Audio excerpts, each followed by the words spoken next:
हिम्मत नहीं हारनी, अभी तो बहुत आगे जाना है। और जिन्होंने कहा था कि तुमसे नहीं होगा, इंशाल्लाह उन्हें करके दिखाएंगे।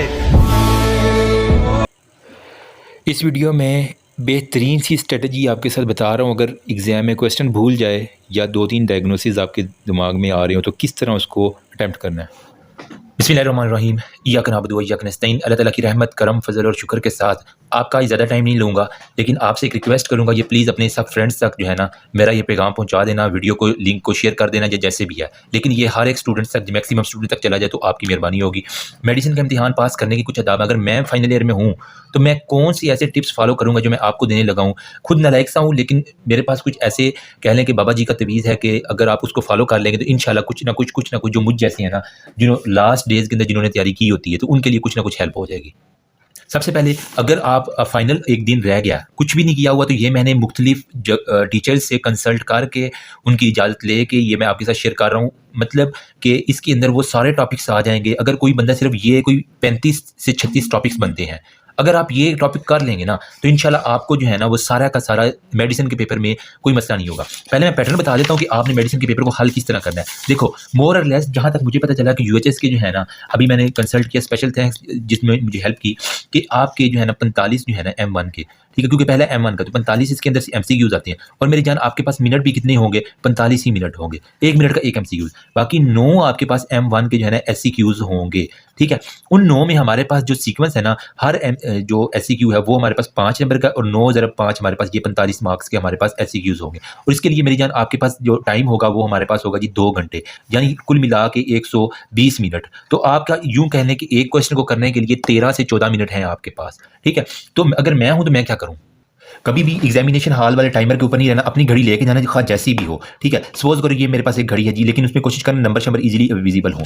ठीक, अब आपने क्या करना है जी, सपोज करें हमारा जो है ना मोर और लेस 9 बजे ही सबका शुरू होता है ना, ये जी हमारे पास 9 बजे जी एग्जाम शुरू हो गया। आपको सबसे पहले जो है ना वो MCQs का पेपर दिए, तो आपने अपनी टाइमर यूँ सेट करना है कि यहाँ पे जब सुई आएगी तो आपका एग्जामिनेशन आपसे MCQs ले लिए जाएंगे। तो आपने यहाँ जब 7 तक सुई आए तो एक दफ़ा एटलीस्ट मैक्सिमम MCQs कर लेने हैं। ठीक है, तो अब आपकी मेरी जान MCQs का टाइम गुजरा 9 बज के और ये 45 मिनट पर उन्होंने कहा MCQs ले लें जी, ये आपका जी MCQs का टाइम गुजर गया।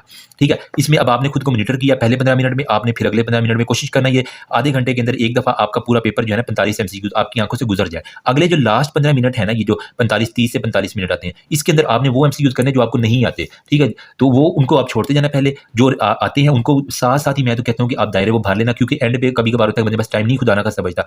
रोल नंबर अपना पहले लिख लेना, उसके साथ ही आपने क्या करना है कि बबल साथ साथ फिल कर लेना, क्योंकि एंड पे खुदा ना खासा अगर पेपर छिन भी जाए तो आपके बबल तो एटलीस्ट फिल होना। वो बहुत जालिम होती है। मैं बता रहा हूँ कि जो ये आती है ना स्कूल टीचर से, तो अल्लाह माफ़ करें इनसे, लेकिन पता नहीं किस बात का गुस्सा निकालते हैं डॉक्टर के ऊपर, जहाँ तक मैंने सुना है अपनी सिस्टर से और जो दे के आते हैं। ठीक है, अब फिर हमारे पास 9:45 के बाद आपके पास जो है ना वो SCQs 9 मिलेंगे। तो हर के लिए आपके पास मतलब कुछ नहीं, 3 का एक बंडल होगा, फिर 3 का एक बंडल होगा, फिर 3 का एक बंडल होगा। ठीक है, आई थिंक 3 बंडल्स देते हैं UHS वाले। तो आपने वो नंबरिंग देख के पहले 3 क्वेश्चन किसके ऊपर करने हैं, अगले 3 क्वेश्चन किसके ऊपर करने हैं और अगले 3 क्वेश्चन किसके ऊपर करने हैं, उनको पहले डिवाइड कर लेना।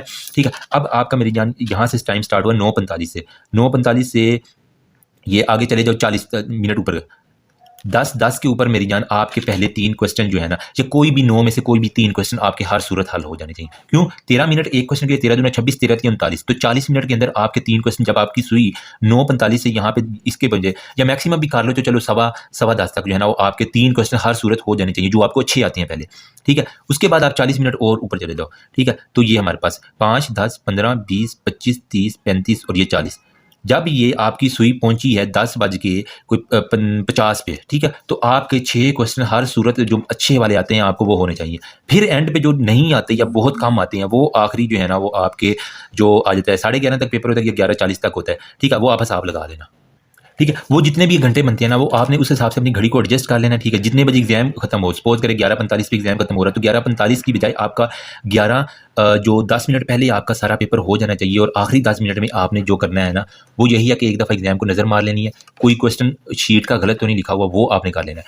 ठीक है, अब यहाँ पे ये काम हो गया नंबर 1 पे। नंबर 2 पे जो आपको अगर कोई क्वेश्चन नहीं आ रहा खुदा ना खास्ता, ठीक है, तो आपको लग रहा है कि यार इसका एकलेजिया भी बन रहा है मेरी जान, ठीक है, इसका एसोफेजियल कार्सिनोमा भी बन रहा है, या इसका कोई जो है ना वो पेप्टिक अल्सर अल्सर डिजीज मान रही है कोई भी, ठीक है, तो आपके ध्यान में ये 3 डायग्नोसिस है, लेकिन आप कहते हैं यार मुझे ज़्यादा शक है कि उसका एकलेजिया मान रहा है, तो आपने क्या करना है, उस क्वेश्चन के लिए ये स्ट्रेटजी अप्लाई करनी है। मोस्ट प्रोबेबल डायग्नोसिस की आपने एक हेडिंग देनी नीली मार्कर के साथ, ठीक है, यहाँ पे आपने लिख देना मोस्ट प्रोबेबल एकलेजिया, ठीक है, नंबर 1 पे ये होगा। फिर उसी के क्वेश्चन के आगे जो है ना वो डिफरेंशियल डायग्नोसिस की हेडिंग देके ये दोनों उठा के जो है ना वो यहाँ पे लिख देने हैं, ठीक है। ये इससे क्या होगा कि अगर इनमें से कोई एक भी आपका ठीक हो गया तो बजाय पूरा कांटा लगने के something is always better than nothing, कुछ ना कुछ आपको मार्क्स मिल जाएंगे। और ये कौन से क्वेश्चन है जो आपको नहीं आते और एंड पे वो आखिरी जो 40 मिनट के अंदर आपने करने हैं उनके अंदर ये आपने स्ट्रेटेजी अप्लाई करनी है।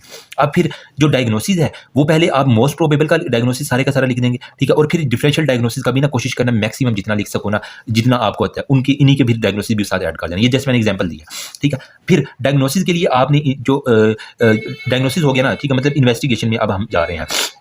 इन्वेस्टिगेशन यही मैं बता रहा हूँ कि इसकी भी लिख देनी है आपने, इसकी भी लिख। इन्वेस्टिगेशन के लिए आपने क्या करनी है या मैनेजमेंट दोनों के लिए मैं क्या स्ट्रेटजी अप्लाई करता हूँ। सबसे पहले मैं हिस्ट्री दूंगा, हिस्ट्री कि पहले मैंने मैनेजमेंट के लिए पहले मैंने after taking a brief history, ये आपने लाजमी लाइन लिखनी है, after taking a brief history, ठीक है। मैनेजमेंट इसी तरह होगी जब तक आपने हिस्ट्री ना ली होगी। तो पहले आपने ब्रीफ हिस्ट्री की आपने एक हेडिंग दी, फिर जनरल फिजिकल एग्जामिनेशन भी आपने करना है, ठीक है, वो इसकी हेडिंग। फिर आप देंगे जी मेरे पास जो जनरल मैनेजमेंट है, जिस तरह हो गया ना जनरली हम क्या करते हैं सीबीसी, एलएफटी, आरएफटी, यूरिया कैरेट हो गया, अगर नेफ्रो की बात करूँ वो तो सब में करवाते हैं, तो जो सब में करते हैं वो करनी है, ठीक है। जनरल मैनेजमेंट में इन्वेस्टिगेशन की अगर हमारे पास आता है तो इन्वेस्टिगेशन में यही लिखेंगे आप सबसे जब भी मरीज आता है क्या करते हैं आप उसकी हिस्ट्री लेते हो, कंप्लीट हिस्ट्री, ठीक है, और जनरल फिजिकल हमारे पास एग्जामिनेशन हो गया। फिर आप इसके अंदर लिखोगे जनरल इन्वेस्टिगेशन की, यहाँ पे आप हेडिंग दे दोगे, ठीक है। जनरल इन्वेस्टिगेशन में CBC, LFT, RFT, X ray, chest, abdomen हो गया। और फिर आप स्पेसिफिक इन्वेस्टिगेशन मतलब अगर आपने कोई बेरियम स्वेलो करवाना है या कोई लिखवाना है तो वो उसकी हेडिंग। इस तरह आपके 4 हेडिंग बन जाएंगी, एग्जामिनर की आंख यूं ब्लिंक करेगी, ठीक है, मजा आ रहा है, ठीक है। ये इन्वेस्टिगेशन के लिए। अगर मैनेजमेंट करनी है तो जनरल मैनेजमेंट और स्पेसिफिक मैनेजमेंट। मैनेजमेंट में क्या है, आपने क्या करना है जी,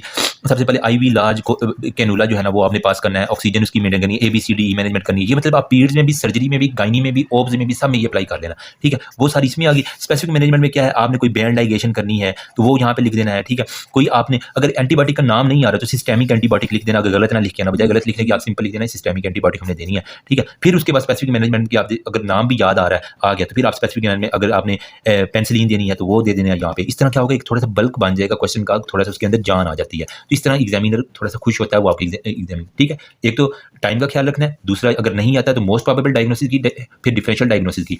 इन्वेस्टिगेशन के लिए ये स्ट्रेटजी अपनानी है हर क्वेश्चन के लिए, मैनेजमेंट के लिए ये अपनानी है, ठीक है। और ये वाला सिर्फ जुगाड़ू तरीका उनके लिए जिनमें आपको बिल्कुल समझ नहीं आ रही कि यार डायग्नोसिस क्या है। कोशिश करना अगर कहीं से गैबी मदद आ जाए तो ठीक है, वरना you need a high level to understand my code word. अल्लाह ना ही जरूरत पड़ेगा, अल्लाह खुद इतना काबिल कर देगा हमारे पास ये सारे आ जाए, ठीक है। अब मेडिसिन 1 की जो चेक लिस्ट है ना वो मैं आपके साथ शेयर कर रहा हूँ। ये मुझे मुख्तलिफ ग्रुप्स के अंदर से मिली है जो मैं आपके साथ शेयर कर रहा हूँ। ये सारे इंपॉर्टेंट टॉपिक्स है, पास्ट के आए हुए हैं। GERD, GI bleed, peptic ulcer disease, IBS, IBD, ठीक है, एब्डोमिनल पेन, सिलिक डिजीज, हेपेटिक इनकेफेलोपैथी, ठीक है, प्राइमरी बिलियरी कोलेंजाइटिस हो गया, हेपेटाइटिस बी, विल्सन हो गया, पोर्टल हाइपरटेंशन हो गया, एसाइटिस हो गया। GIT से MI, angina, arterial fibrillation, rheumatic heart disease, infective endocarditis, mitral aortic regurgitation, pericarditis, chronic heart failure होगा, कार्डियक हाइपरटेंशन होगा, stroke, meningitis, epilepsy, headache, meningitis, Guillain Barre syndrome, ठीक है, rheumatoid arthritis, osteoarthritis, ankylosing spondylitis हो गया, multiple sclerosis हो गया, Takayasu arthritis, SLE, gout, asthma, COPD, pneumonia, TB, bronchitis, sarcoidosis, iron deficiency, ITP, ठीक है, और ALL, अक्यूट माइलाइड हो गया। और हमारे पास वो सारे के जो मैंने इसके निमोनिक बनाए हुए हैं, एप्लास्टिक हॉजकिन हो गया, lymphoma, thalassaemia, deep vein thrombosis, multiple myeloma और हीमोफीलिया।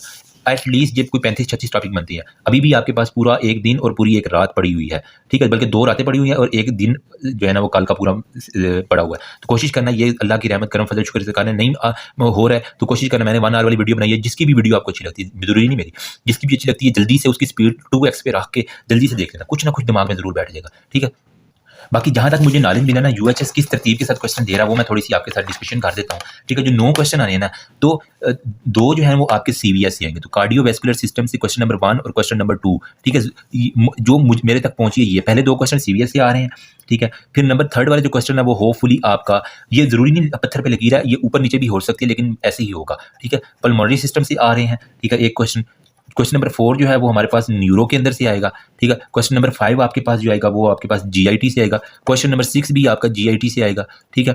और क्वेश्चन नंबर जो 7 है वो हमारे पास आ जाता है जी लीवर के अंदर से, ठीक है। तो मतलब GIT कितना इंपॉर्टेंट है लीवर इसके साथ। क्वेश्चन नंबर 8 जो है वो आपका आएगा जी हेमाटोलॉजी वाले में से, ठीक है, मतलब जो ब्लड वाला चैप्टर है, एक्यूट माइलॉइड और क्रोनिक माइलॉइड हो गया। और क्वेश्चन नंबर 9 जो है ना वो आपका र्यूमेटोलॉजी, आखिर वाला जो र्यूमेटोलॉजी वाला जो अभी तक मेरे पास रिसीव हुए ना इन्फॉर्मेशन, ठीक है, अपने खुफिया जराये से। तो ये इस तरह जनरल सीक्वेंस आ रही है, ऊपर नीचे भी हो सकती है। ये ना हो कि आप क्वेश्चन नंबर 1 में बस CBS ही ढूंढते हैं, उसने पल्मों का कोई क्वेश्चन दिया हो, ये ना कर लेना, बस थोड़ा सा गौर करना, मोर और लेस। तो आप यहाँ बताने का मकसद ये है कि आपने सबसे ज़्यादा फोकस किसके ऊपर करना है, CVS के ऊपर करना है।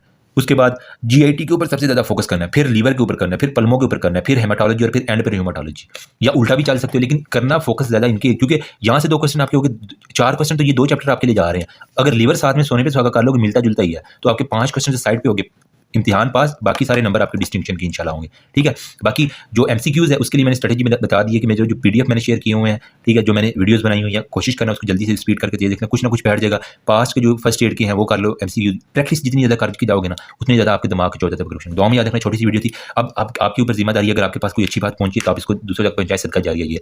मुझे कोई इसकी वजह से कोई ज़्यादा फ़ायदा नहीं होना, लेकिन ये है कि अगर किसी का इम्तिहान पास हो गया, वो सारी उम्र आप उसके जो है ना वो आपका गुलाम रह जाएगा, मैं यूँ कहूँगा। ठीक है, मेरे लिए भी दुआ करना। ठीक है, इंशाल्लाह फिर मिल के जो है ना वो नेक्स्ट जो भी अगर कोई मसला होगा तो मैं आपके साथ शेयर कर दूंगा चैनल के थ्रू। जज़ाकल्लाह खैर, अल्लाह हाफ़िज़।